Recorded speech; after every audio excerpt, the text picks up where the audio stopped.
Bismillahirrahmanirrahim. Assalamualaikum warahmatullahi wabarakatuh. Waalaikumsalam warahmatullahi wabarakatuh. Alhamdulillah al-azizul akram alladzi 'allama bil qalam 'allamal insana ma lam ya'lam. Nahmaduhu ta'ala an ja'alana min ummatil Islam ad-dinil ladzi akramal ilma ghayatal ikram wa rafa'a qadral ulama'i 'ala sairil anam. Allahumma rabbi syrah li sadri wa yassir li amri wahlul 'uqdatam min lisani yafqahu qawli. Subhanaka la ilma lana illa ma 'allamtana innaka antal alimul hakim. Pada malam hari ini mari kita lanjutkan pengajian kita di sesi yang ketiga. Kita akan memasuki pasal pertama dari kitab Uqudul Ujian ini. Qaulal musannifu al-faslul awwalu fi bayani huquqiz zaujati al-wajibati 'ala zauji. Pasal pertama menjelaskan hak-hak istri atau kewajiban suami. Apa saja hak yang diterima oleh istri, atau dengan bahasa lain, apa saja kewajiban suami terhadap istri. Qaulallahu ta'ala fi suratin nisa'i, Allah berfirman dalam surat An-Nisa, a'udzubillahi minasyaitonir rajim. Wa ashiruhunna bil ma'ruf. Wa ashiruhunna, dan pergaulilah mereka para istrimu bil ma'ruf, dengan cara yang baik. Jadi ini kewajiban suami yang pertama terhadap istri, mempergauli atau memperlakukan istrinya dengan baik, dengan sopan, dengan santun. Ai bil adli fil mabit, dengan adil, khususnya jika suami beristri lebih dari satu, maka harus berlaku adil. Wan nafaqah, juga berlaku adil dalam nafkah. Wabil ijmali fil qaul, secara umum ya, jadi suami ini harus berlaku adil dalam ucapan, dalam perilaku, dalam perbuatan terhadap istri. Wa qala fi suratil Baqarah, dalam surat Al-Baqarah Allah juga berfirman, walahunna mithlul ladzi 'alaihinna bil ma'ruf walir rijali 'alaihinna darajah. Walahunna, bagi para istri itu ada hak-hak yang ia peroleh sebagaimana kewajiban-kewajiban atau yang seimbang dengan kewajiban-kewajiban yang harus ia lakukan. Bil ma'ruf, dengan cara yang baik. Apa arti bil ma'ruf di sini? Kata Syekh Nawawi, ay bima yustahsanu syar'an min husnil usrati. Bil ma'ruf itu artinya dengan ukuran atau sesuatu yang dianggap baik berupa husnil usrah, interaksi yang baik, perlakuan yang baik. Watarki darori, menjauhi bahaya, menjauhi perilaku-perilaku yang menyakiti. Minhu wa minhunna. Qala Ibnu Abbas berkata radhiyallahu anhuma, makna dzalika, Ibnu Abbas ketika menafsirkan ayat ini, beliau mengatakan, inni uhibbu an atazayyana limraati. Aku senang berdandan, berpenampilan baik untuk menyenangkan istriku. Kama tuhibbu an tatazayyana li, sebagaimana istriku juga senang berdandan, bersolek untuk. Nah, ini contoh kesepahaman antara suami istri. Ya, nanti Ustazah Nabila kalau sudah menikah, Ustaz Darmawan kalau sudah menikah harus begitu. Harus saling memahami. Yang harus dandan itu bukan hanya istrinya saja, tapi suami juga harus dandan. Ustadz Muhyiddin jangan hanya menyuruh istrinya harus cantik, harus cantik, harus rapi, tapi Ustadz Muhyiddin juga harus ganteng. Ini namanya kemitra sejajaran, keseimbangan. Gitu. Walir rijali 'alaihinna darajah. Para suami memiliki derajat yang lebih daripada para istri. Apa artinya? Ay fadilah fil haq min wujubi ta'atihinna. suami memiliki keunggulan dalam arti kelebihan apa? Berupa wajib ditaati oleh istri. Mengapa suami wajib ditaati oleh istri? Itu sebagai kompensasi dari mahar yang sudah dibayarkan. Lima dafa'uhu ilaihinna minal mahri wali infaqihim fi masolihinna. Sebagai kompensasi dari suami memberikan mahar dan memberikan nafkah, maka istri wajib patuh atau taat kepada suami. Nanti akan dibahas lebih lanjut di kewajiban istri. Selanjutnya, ruwiya an Nabi sallallahu alaihi wasallam annahu qala fi hajjatil wada, bahwa Rasulullah sallallahu alaihi wasallam bersabda dalam haji wada, ay akhiru hajihi wa huwa hajjatul jum'ah. Ba'da an hamidallaha ta'ala wa asna alaihi wa wa'adha al-hadirin. Rasulullah pada saat haji wada beliau berkhutbah atau berpidato di depan para sahabat. Beliau mengawali khutbahnya dengan tahmid, hamdalah, kemudian memuji, menyampaikan puji-pujian kepada Allah, kemudian memberi nasihat kepada para sahabat yang hadir. Kemudian di antara isi khutbah atau ceramah beliau adalah wastausu bin nisa'i khaira. Maksud kalimat ini kata Syekh Nawawi, iqbalu wasiyati fihinna wa'lamu biha warfaqu bihinna wa ahsinu usratahunna. Jadi kata Syekh Nawawi, maksud dari kalimat wastausu bin nisa'i khaira adalah, wahai para sahabatku, terimalah nasihatku ini agar kalian berlaku baik terhadap kaum wanita. Ini secara khusus disabdakan oleh Nabi kepada para sahabat yang laki-laki agar berbuat baik kepada kaum perempuan, kepada para istrinya. Fa innama hunna awanun ay asiratun indakum. Karena sesungguhnya kata Nabi, mereka itu adalah laksana asirat, tawanan. Laksana tawanan bagi kalian. Laisa tamlikuna minhum syai'a. Kalian wahai para suami, para laki-laki, tidak berwenang untuk melakukan sesuatu ghairu dzalika, selain kebaikan. Kalian para suami tidak boleh melakukan apapun kepada istrimu itu selain perkara yang baik. Artinya mafhum mukhalafahnya tidak boleh berlaku jahat, menyakiti istri. Itu tidak boleh. Itu bukan ajaran Islam, itu bukan ajaran Nabi. Illa kecuali an ya'ti nabi fahishatim mubayyinah. Kecuali jika mereka para istrimu itu ayati nabi fahishatim mubayyinah, melakukan suatu perbuatan buruk yang jelas, melakukan suatu pelanggaran, bahasa fikihnya adalah nusuz ya. Kecuali jika istrimu itu melakukan nusuz. Apa nusuz itu? Pembangkangan terhadap suami. Suaminya soleh, menunaikan kewajiban, nafkahnya ditunaikan, kemudian akhlaknya juga baik terhadap istrinya, tapi istrinya masih saja membangkang, melawan. Maka ini namanya istri yang nusuz. Ingat ya, nusuz itu dilakukan adalah pembangkangan atau pelanggaran yang dilakukan oleh istri terhadap suami yang soleh. Suaminya baik, menunaikan kewajibannya, lahir dan batinnya. Kata Nabi, sabda Nabi, fa'in fa'alna, jika para istrimu itu melakukan perbuatan nusuz, bi an adharat an nusuza, apa yang harus dilakukan suami? Yang pertama, fahjuruhunna fil madaji, jauhilah, tinggalkanlah, atau berpisahlah dengan ranjang. Jangan tidur seranjang dengan istri yang nusuz. Ai i'taziluhunna fil firash, jauhi, hindari ranjangnya. Watruku madaji'atahunna, ay an-nauma ma'ahunna. Ini salah satu, ini langkah pertama yang harus dilakukan oleh suami yang soleh ketika istrinya melakukan nusuz, pisah ranjang.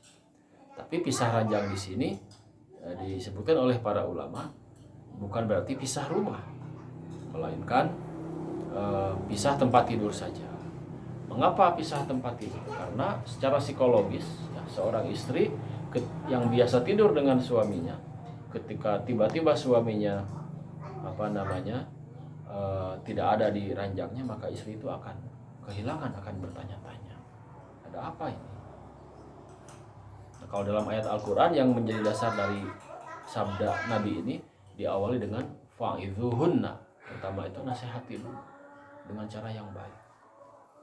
Kalau istrimu itu nanti melakukan nusyuz, sedangkan suaminya orang baik, maka suami ini memberikan nasihat lebih dahulu dengan cara yang baik.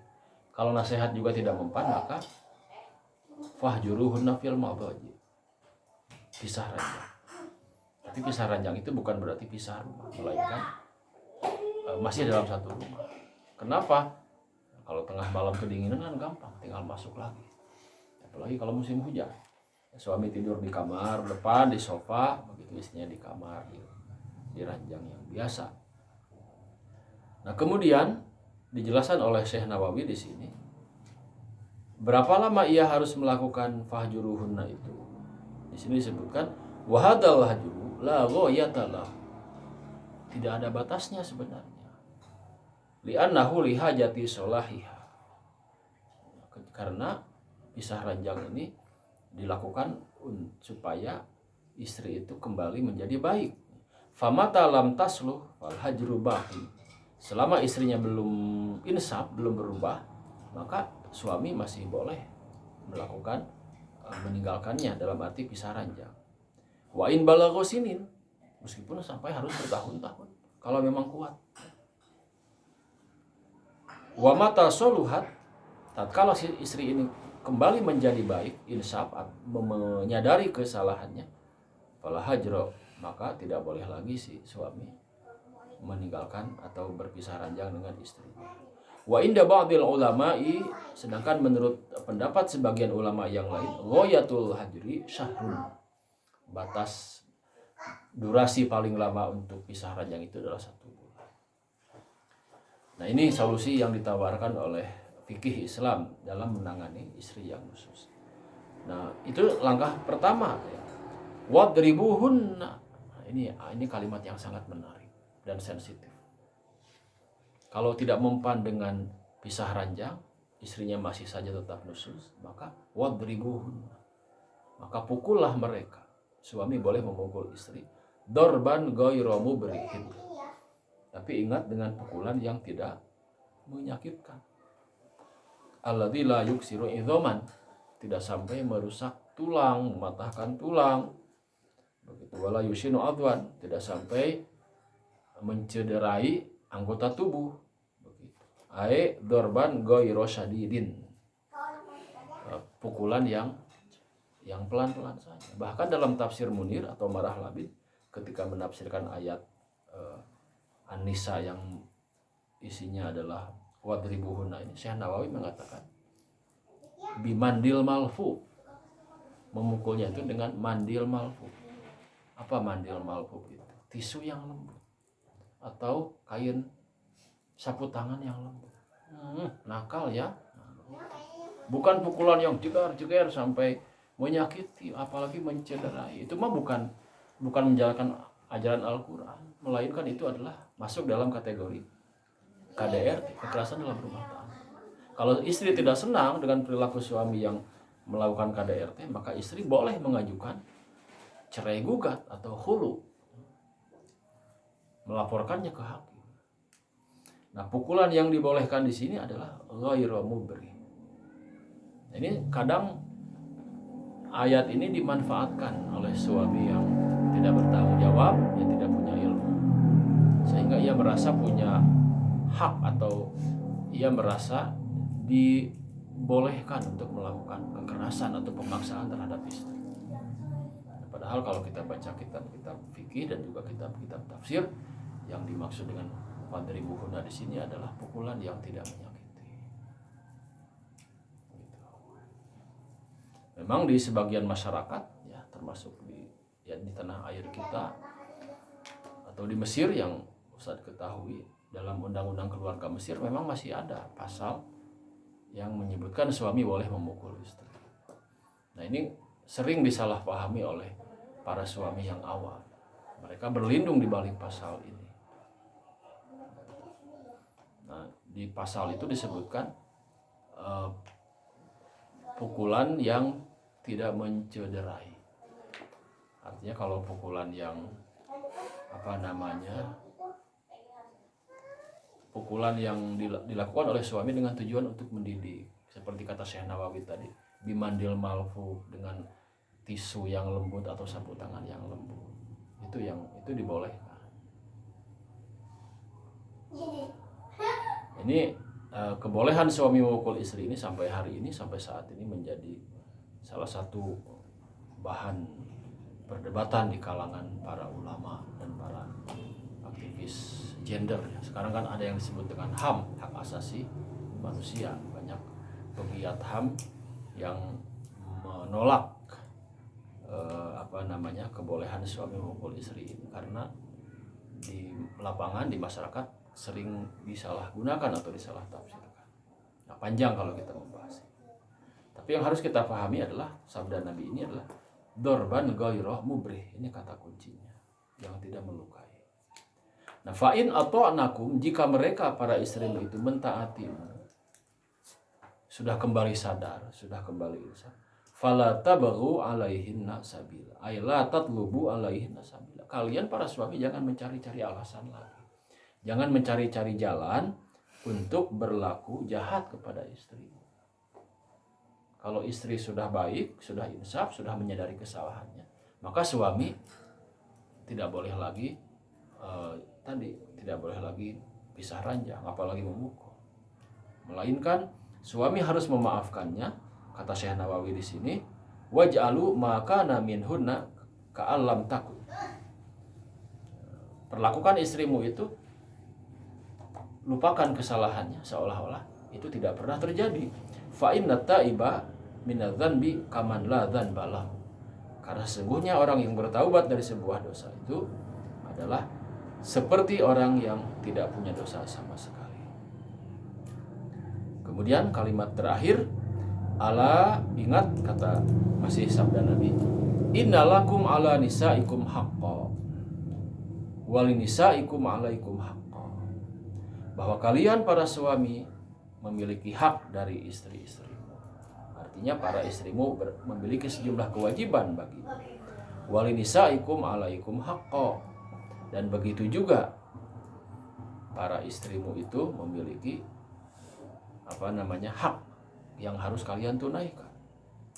Fahaqqukum alaihinna, maka hak kalian para suami atau kewajiban istri terhadap kalian para suami, ini masih sabda Nabi, an la yuwafi'na firasyakum man takrahuna. Istri tidak boleh selingkuh. Istri wajib menjaga kehormatan dirinya. Tidak boleh ada laki-laki lain yang tidur di ranjang keluarga. Misalnya suami istri sudah punya rumah, sudah punya kamar tetap, maka ketika ada tamu, apalagi tamunya laki-laki, tidak boleh kita mempersilahkan tamu laki-laki itu tidur di tempat tidur atau ranjang yang biasa ditidur oleh suami istri. Kecuali tentunya kalau itu misalnya saudara dekat gitu ya, yang memang keluarga. Yang dimaksud dalam hadis ini adalah istri harus menjaga kehormatan diri, tidak boleh ada laki-laki lain yang tidur bersamanya alias melakukan selingkuh. Kemudian wala ya'dzana fi buyutikum liman takrahun. Dan istri tidak boleh menerima tamu laki-laki yang tidak disukai oleh suaminya. Ini kewajiban istri. Istri tidak boleh menerima atau memasukkan laki-laki lain ke rumahnya, sedangkan laki-laki itu tidak disukai atau orang sosok yang tidak disukai oleh suami. Kemudian wahaqquhunna 'alaikum antuhsinu ilaihinna. Dan kewajiban kalian para suami kepada istrimu adalah antuhsinu ilaihinna, kalian berbuat baik kepada mereka, fi kiswatihinna, dalam membagi nafkah, memberikan pakaian, wa ta'amihinna, dan memberikan biaya hidup, living cost. berikan dengan cara yang baik, dengan cara yang pantas, sesuai dengan urf bil ma'ruf, sesuai dengan kebiasaan yang berlaku di mana mereka berada. Demikian pengajian kita pada malam hari ini. Insya Allah kita akan lanjutkan dalam kesempatan lain. Kita akhiri dengan hamdalah. Alhamdulillah.